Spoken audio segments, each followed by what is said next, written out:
The historian's first task is to figure out what happened at some point or at some event in the past. Sometimes that's easy and sometimes that's very hard. Sometimes there's a lot of evidence and sometimes there's very little. Each of these presents its own set of problems. If there is a lot of evidence, one has to sift through it to find out which is true and which is false, which is indicative and which is irrelevant, or which is more important and which is less so. If there is only a little evidence, the problem becomes finding or creating some. By creating, I don't mean just making stuff up, but looking at things one normally doesn't look at and finding a way to turn them into evidence. In other words, making things talk or tell us about the past that weren't intended to do so. Finding out what happened is only the first task, although an important one.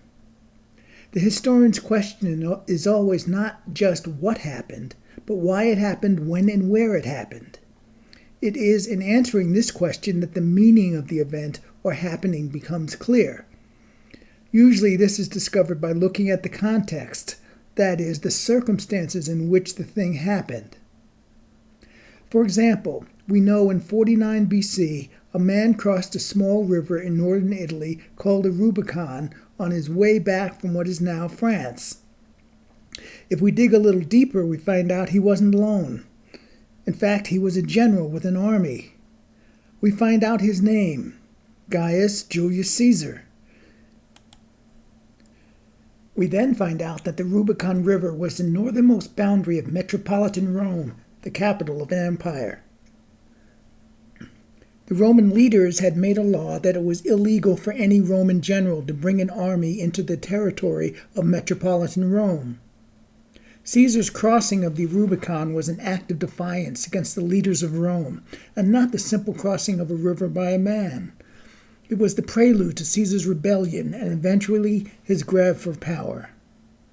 By finding out more about the context and the players, we have found meaning in the event that goes beyond the event itself.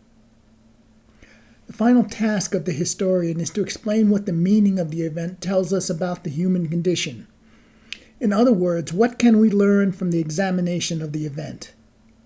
In this case, crossing the Rubicon has developed such a universal meaning that it has become a saying in itself. It means taking an action so decisive that there is no turning back. To be worthwhile, all history should teach us something, as this one does.